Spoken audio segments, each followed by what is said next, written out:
Buen día para todos, mi nombre es Paula Andrea Celis Corredor. A continuación voy a presentarles el análisis realizado sobre la dinámica del poder internacional y la seguridad global. Este análisis se estará realizando mediante la respuesta a tres preguntas planteadas por la tutora académica sobre la trampa de Tucídides, la disuasión nuclear y la paz en un mundo multipolar. Esto se explicará mediante el uso de animaciones digitales con la finalidad de poder ilustrar las ideas y las emociones generadas dentro de estos conceptos que por lo general suelen ser muy complejos.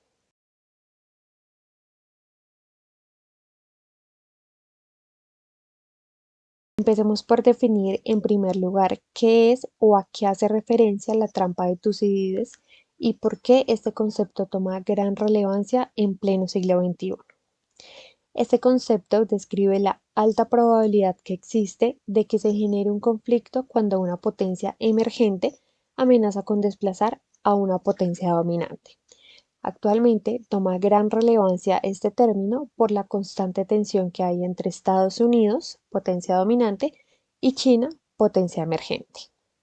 Esta trampa ocurre desde dos perspectivas diferentes. En primer lugar, desde la perspectiva de la potencia dominante, quien tiene el temor de perder su poder y sus privilegios. Y por otro lado, la potencia emergente, quien busca reclamar su derecho de tener las mismas condiciones del otro país y figurar también como una autoridad. Ahora bien, dando respuesta puntual a la pregunta, considero que si bien es cierto que existen probabilidades de que se dé inicio a un conflicto, existen también muchos factores que representan grandes riesgos para ambos países en caso de que se llegara a desarrollar una guerra. Factores puntuales como la interdependencia económica, que si bien suele decirse que China y Estados Unidos son polos opuestos y están muy distantes, la verdad es que económicamente están muy conectados, tanto así que dependen una de la otra, pues China en su lugar fabrica muchos productos que Estados Unidos necesita. Y por su parte, grandes empresas estadounidenses tienen sus fábricas principales en China. Ahora bien, temas como la disuasión nuclear y la multipolaridad son temas que tocaremos un poco más adelante, pero que juegan como aspectos clave dentro de la tensionante relación entre China y Estados Unidos, ya que hace pensar a estos países dos veces antes de dar inicio a un conflicto. En conclusión a esta primera pregunta, considero que la tensión y las probabilidades de un conflicto siempre han estado presentes. Pero ahora, aunque aún se siga catalogando a China como una potencia emergente, considero que es igual de fuerte a Estados Unidos en ámbitos militares y económicos. Entonces, considero que están en igualdad de condiciones y el nivel de riesgo y pérdida es igual para ambos países.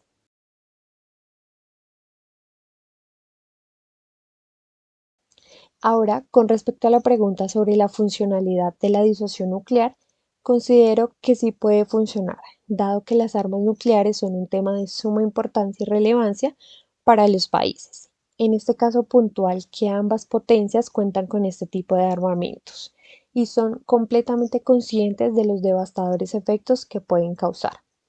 El uso de estas armas no es una decisión que se tome realmente a la ligera, y más cuando se tiene presente que en caso de un ataque habrá un contraataque con el mismo armamento, lo que representaría una pérdida total para ambos países.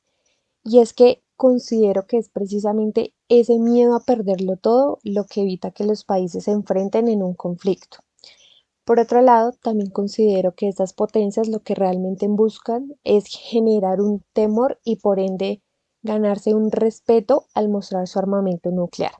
Se podría decir que es un tipo de paz, pero por miedo a una destrucción mutua.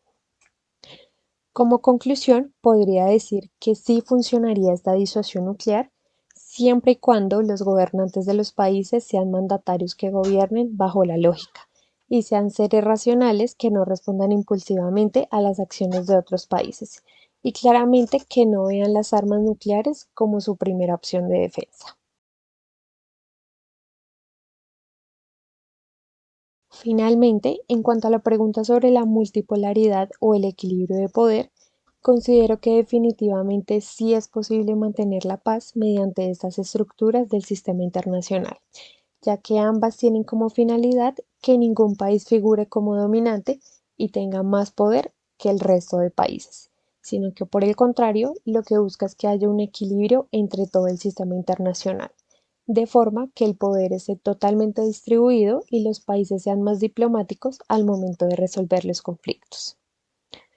Considero que estas estructuras lo que hacen es poner como una regla invisible para todos los países del sistema internacional, con la única finalidad de que se entienda que todos están siendo vigilados y por ende al primer movimiento indebido, por decirlo de alguna manera, el resto de países tomarán acción inmediata.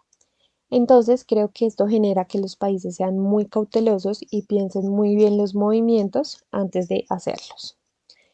En conclusión, considero que esta es de las opciones más viables para mantener la paz y que la balanza del sistema internacional esté más equilibrada y el poder no recaiga solamente en un país o un frente económico o político, sino que por el contrario, toda decisión que tenga afectaciones mundiales sea tomada y analizada en conjunto.